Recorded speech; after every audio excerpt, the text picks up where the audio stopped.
लाओ त्सो ने भी पहले अपने जीवन की किताब में पढ़ करके सत्य को पाया, तो फिर ताओ ते च्युंग की रचना हो। जो भी महापुरुष की हम पूजा करते हैं वो अपने जीवन की किताब को पढ़ना जरूरी है। अब बिना गुरु के सहयोग का हम जीवन की किताब नहीं पढ़ सकते। तो गुरु का स्थान बहुत ही इंपॉर्टेंट है। जो कि राम भी गुरुकुल में गए, कृष्ण भी गुरुकुल में गए, तो जो भी महापुरुष है बिना गुरु के आशीर्वाद का हम जीवन में कुछ कर ही नहीं सकते।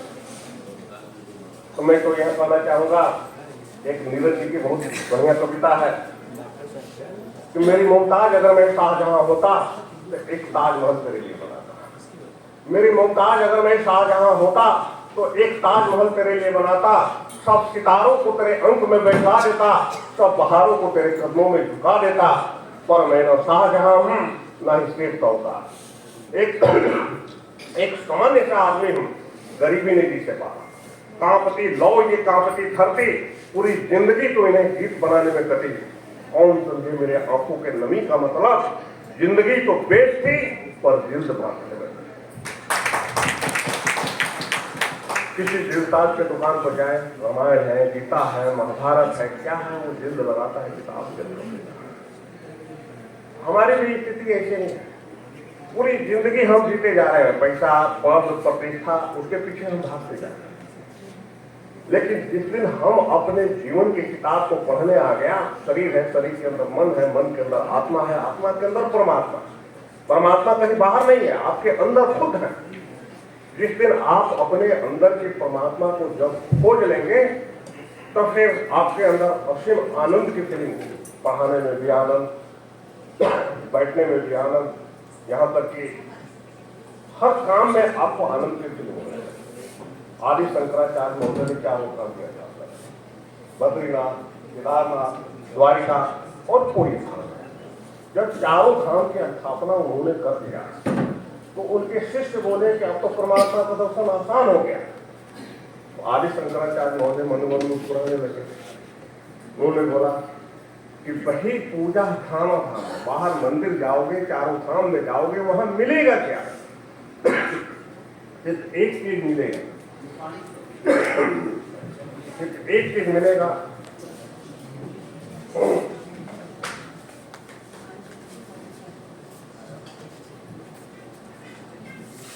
झुकने की कला का नाम है। तो मंदिर झुकने की कला का नाम है।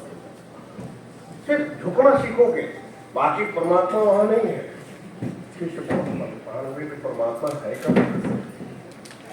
उन्होंने बोला कि बस यहाँ से एक प्राइमरी कक्षा समझ लो, प्राइमरी स्कूल समझ लो।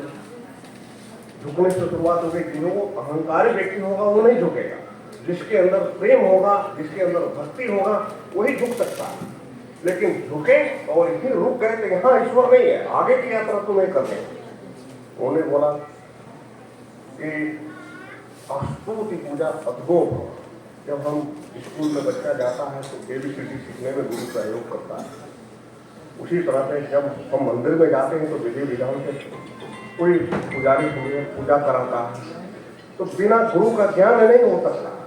लेकिन यहीं पर रुक गए तो यहाँ भी ईश्वर नहीं है, इसको तुम मिडिल स्कूल समझ लो, आगे की यात्रा करनी होगी। उन्होंने बोला कि ध्यान तपस्या मध्यमा, गुरु ने जो शिक्षा दे दी और जो अपने से सीख लिए वो अपने को लागू करेंगे कि मैं हूं कौन और परमात्मा ने मुझे क्यों भेजा। लेकिन यहाँ पर अहंकार की संभावना ज्यादा है। यहाँ अहंकार से बचना है, क्योंकि अपने के जानने में अहंकार ज्यादा हो जाएगी। और रावण भी बहुत ज्ञानी था, कंस भी बहुत शक्तिशाली था, लेकिन उसका अहंकार नहीं हुआ। अहंकार परमात्मा का भोजन है। यहाँ अहंकार से बचना है। तुमने हाई स्कूल कर लिया, अगले स्टेप पर ग्रेजुएशन है और वहाँ परमात्मा का दर्शन होगा। उन्होंने बोला तो तुम वो ब्रह्मा सद्भाव, जिस दिन ये फीलिंग हो जाए कि हम सिर्फ कर्ता के रूप में इस धरती पर आया हूँ, करने कराने वाला गोविंद ऊपर बैठा हुआ है।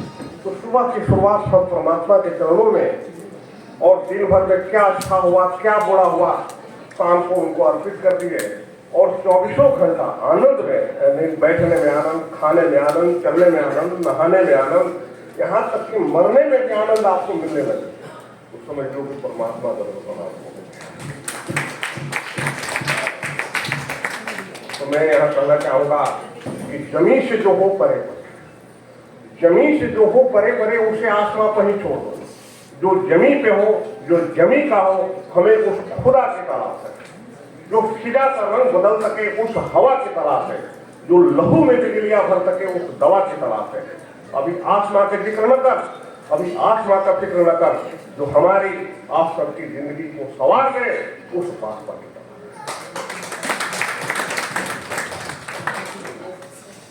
मैं एक नहीं बताना चाहूंगा स्टडी का क्या हो, और 4 तरीके से पढ़ाना और पढ़ना दोनों हो गया। सबसे समझिए कि हमारा ये सेमिनार कराना साफ है। पहला है कॉन्सेप्चुअल स्टडी। कोई भी टॉपिक है, जब तक कॉन्सेप्ट क्लियर नहीं होगा और जब तक हम अपनी भाषा में नहीं जान जाते तब तक ले उसमें आधा अधूरा जानकारी है, आगे बढ़ेंगे तो पूरी दिक्कत होगी। तो पहले कॉन्सेप्ट पूरा है, 2 बार 3 बार 4 बार 5 बार जितनी बार पढ़ना पड़े, कॉन्सेप्ट पहले क्लियर है।